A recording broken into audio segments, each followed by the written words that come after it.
Boxing Bros UK. Larger than life. Massive. It's showtime! Hello everybody, this is Boxing Bros UK here. I am the boss Chris. This is my co-host on the far left, Andrew the Boxing Brain. Hello. We've got a special guest today, Gunman Boxing, and he's Yeah. reporting from Belmarsh. What cell block you in, Gunman? Cell block 27. I took the safety catch off and it just held my finger on the trigger a bit too long. Yeah, I'm in Belmarsh. Yeah, no, that's my background, you know what I mean? It looks like bricks and mortar, but it's better than seeing my kitchen. We've met you a few times at the presses. It's a pleasure to have you on. Pleasure to be here. Legend in YouTube and in boxing. How you doing? Thank you very much, my brothers. Love what you're doing. It's an absolute pleasure for you to invite me on. I'm absolutely privileged. I see you guys. I see what you're doing, and I love the style. Great guys, very knowledgeable, but like me, full of fun and energy, and a pleasure to be around you guys. Bless you, Gunman. Thanks for those words. Andrew, take it away. I feel you have some questions. Well, yeah, I was thinking, just a little bit of a casual chat, but where should we start? Should we start with the weekend's action? There were knockouts galore, wasn't it? Callum Simpson on the floor a couple of times. Well, I wonder if you could maybe give us a few of your bars, Gunman, and just your thoughts on the weekend's action and controversy and all that. Yeah, listen, Callum Simpson, that brother got put down twice, he got up quicker than Jack got up the beanstalk. He recovered, he recovered, and then he clubbed that brother to death. The uppercut's doing a load of damage. It's almost like he cornered him, didn't he? Cornered him like he wanted his phone and his wallet. You know what I mean? Cornered that brother. Gave him no way out, clubbed him to death. Literally clubbed him to death and got the victory. But shows good heart, I think, to get up twice, get off of the canvas. Do you know what I mean? It was a good job that the canvas was non-stick, so they didn't have to scrape himself off of there. And I think it was a good performance in general. The Wardley fight as well. I don't think anyone saw that. No one saw that, did they? No one saw that. One-way craft. I thought he was out of it. I thought he was going to get pulled out, Gunman, and then he's. But listen, I mean, we went with the kind of obvious title of the British Wilder, but. I think he's got a few more skills than Wilder, to be fair. I mean, but he's got that equaliser, Gunman, isn't he? And he just sort of found it. Hooney switched off. Bang. There you go. Do you know why Hooney switched off? Because I think it was too easy. I do feel he just got so complacent because it was so easy because he was winning so good. I think I gave Wardley maybe the first and the third, and then that was it. And it was really, really one-sided. So I think he just switched off because he thought, I'm just going to knock this guy out now. He's done. I mean, that's what you call on, Chris, that's what you call on the road, the one-punch bang, AKA the get out of jail free card. Sure. You know what I mean? My brother, you get one of those, you know what I mean? You could be in all sorts of trouble, but if you've got that one-punch bang, or as you called it, the Boxing Brain, you called it the equalizer. Yeah. You know what I mean? If you've got that in the locker, then you've always got a chance. You only have to be perfect for a split second. They have to be perfect for 12 rounds. And Hooney got absolutely cooked in the end. You know what I mean? Marinated with that, you know what I mean? He got clipped like he was in a barbershop, didn't he? What did you make of the count? What did you make of the count? Oh, controversial, wasn't it? What was it, a bit short? I don't think so, because some people say, yeah. What I've seen on the video is, they have the officials on the side, so he's looked at them, and I think they've gone like 3, so he's gone 4, 5, 6, 7, and started from 4. Do you know what I mean? Yeah. And then, so it looked fast, but it actually was right. Yeah, I mean, did you think he was going to recover? You did, didn't you? No, you didn't think he would. You didn't think he was gonna. You didn't think he was gonna. It didn't. It wasn't malfunctioned. You know what I mean? He wasn't stretched out like a limousine and just not moving. He was actually trying to get up and showing that he wanted to continue. And you're winning the fight by, a landslide. Yeah, you know what I mean. You're winning the fight by miles. Should he have just? I don't know. What do you boys think? You think it was? I wasn't sure.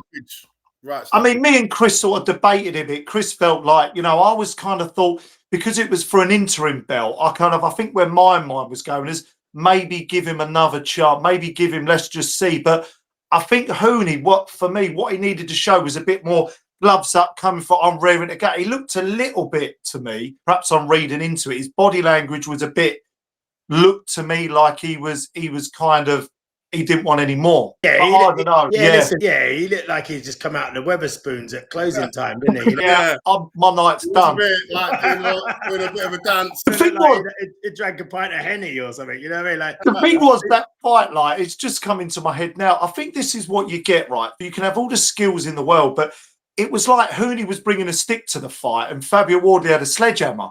And it's like the sledgehammer weren't working all night, but as soon as the sledgehammer lands, that's it. You're fucked. You know? You can have all the skills in the world with that stick, but it just it didn't do the job, did it? You know what I mean?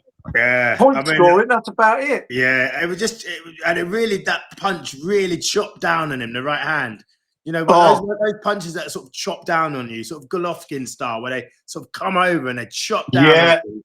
Do you know what I mean? It had him head down, split straight over, wasn't it? Right on the chops. The brother was French kissing the canvas. One thing about that, like Wardley threw it perfect, didn't he? Just before he threw it, he moved his head off the line, then he threw it. So because they threw at the same time. So Hooney's punch didn't land because Wardley just moved his head just a little bit off. Right out the Ben Davison playbook, that one, boys, wasn't it? Perfect. Right out the Davison playbook, wasn't it? 100%.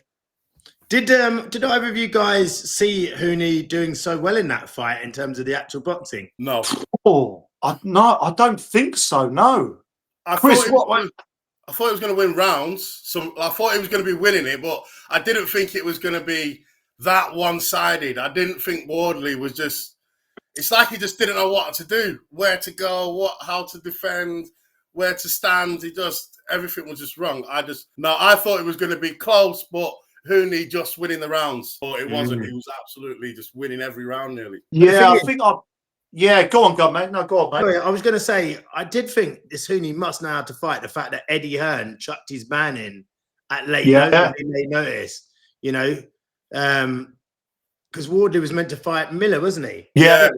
It was Miller, yeah. And then Miller pulls out, and then Hearn throws his man in. Like, he must have known something that we didn't know. So I was like, I think he thinks he can beat him. Yeah, then Teddy Atlas put all his money on him. And I saw the Tabiti fight in Arena, and I thought, because Lorena had him on fucking ice skates, like all over the place, like, and you know, had him sort of wobbling about, and I thought, and someone on our TikTok said that, and I guess it was some Australians doubling down, saying, "Oh no, you got this wrong. Hooney's too skilled. His footwork's great." And I said, "Yeah, that's true. But if Wardley catches him, I just think." And the thing is with Hooney as well, I know, and I mean this with respect, but he has got a chin on him, isn't he? Bloody hell, it's like it's just there to be hit, isn't it? Like, in terms of the size of it, not the punch resistance, but the actual size of his chops. Marble chin. Yeah. Marble chin. Yeah. No, it was a big weekend. It's been a good few weeks for boxing, hasn't it? Like, I think since almost like the Whitaker fight, we had Whitaker Cameron, then we had the Eubank Ben, then we've had the Usyk Dubois press conference. You know, it's just churning in, and you know, the great nights are churning in. I remember like only a couple of years back before Riyadh season, we couldn't get a fight on. Yeah, it was like waiting like 3 months, there might be a good fight on.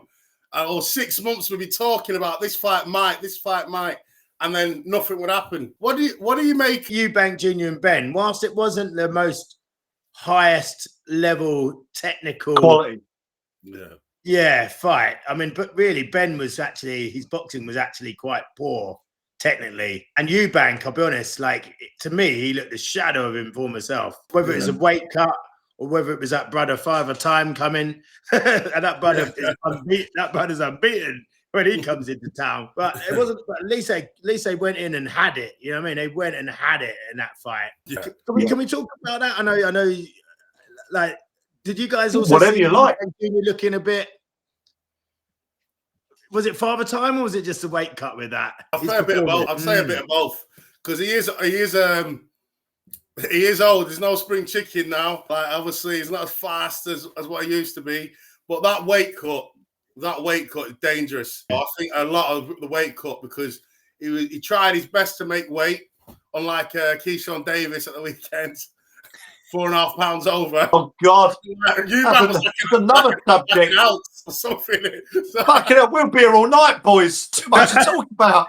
Yeah, we Yeah. get all But, right. It's lovely. We lead on from one thing to the other. There's a lot to talk about. Like we said, though. definitely. But I Yeah. think the rematch, if there's no rehydration clause, I think Eubank Jr. beats Conor Benn even worse. Yeah, agreed. Yeah. I'm with you on that. I'm with you on that. Because Yeah. that's the only reason. I think that's the stumbling block right now why they can't make the fight. So basically, I think Ben Shalom said the only thing that's holding it up is we want the fight to be safe for both fighters. That's what he said. So that's what we're trying to agree on. So Conor Benn, and obviously Conor Benn's proved himself that he can hang at middleweight and give a good account of himself. So why does he need a rehydration clause? Yeah. He fight at middleweight at 160. So. Yeah, I mean, to come in on your question, Gunman, I think, you know, Eubank at 160 now, I just don't know. I mean, Chris as well, like, I know you're not a nutritionist, Chris, but Chris by trade is a strength and conditioning coach and does a lot kind of around that. But my question would be throw back to Chris, like, if you're in your mid-30s, I mean, I'm 41 next month, God forbid. If you're constantly cutting calories like that, right? I don't care how fit you are, and you're doing that all the time. He's a 168 fighter for me, surely. If you keep doing that, Chris, in a deficit, surely, like the kidney, I'm no doctor, but surely the kidneys, you know, not being flushed out, not being hydrated, your organ, surely, Chris, that's detrimental. Keep doing that, pushing bloody 40. But you can't keep doing that, can you? Yeah, it's dangerous. It is. It's not safe. Like they shouldn't. Like he robbed the bank once. Don't do it twice. That's the line. Let's be safe this time. We got away with it. No one fucking died. So this time, make it safe. Fuck's sake. Yeah. I don't like rehydration clauses at all. I think listen, you agree to fight someone at that weight, then make it safe for the fighters. You know, I don't like it at all. You know, I think rehydration clauses should be added to Man City's 115 charges. You know, because that that's just cheating. That's just cheating. You know what I mean? That's just, add that, make it 116 charges. I mean, the IBF you know what I mean? Like, still got theirs in, Gunman, haven't they? I think they've increased it to £12 now, they boys. It was 10. They have like I heard about that. That's why I would Dave Allen, Johnny Fisher. He's lost 7 fights. Great example. He's got 10 years on Fisher. But great example. The experienced guy who was fat and out of shape beat the young athletic guy through experience. It's know-how though, because when Fisher got hurt, and we cut on everybody could see it. As soon as Fisher got hurt, his poker face was, man, if he was playing poker, he'd be out of money, wouldn't he, Fisher? Like you could see just panic all over his face. Whereas Dave Allen just stuck to the game plan, kept marching forward. And he said in loads of interviews after, didn't he? He said he knew, like, after a couple of rounds, he had him. So that kind of tells you everything you need to know, doesn't it? It was making him, like, work. Dave Allen was making Fisher run around and work without doing anything. I am on the Boxing Bros, and these two bros are right up there. Honestly, you guys are absolutely pleasure to have me on Boxing Bros UK. Make sure you like, follow, subscribe. Yes. Follow these guys, you'll be in for an absolute real treat. That's good, cheers, man. Gunman. Appreciate it. Big. I'll let you know when I've uploaded. I'm going to get a few videos out of this one. Take it easy, All champ. right, man. Take it easy, guys. Right, Thanks a lot. I really appreciate that, Gunman. Cheers. Yeah, appreciate you. Cheers.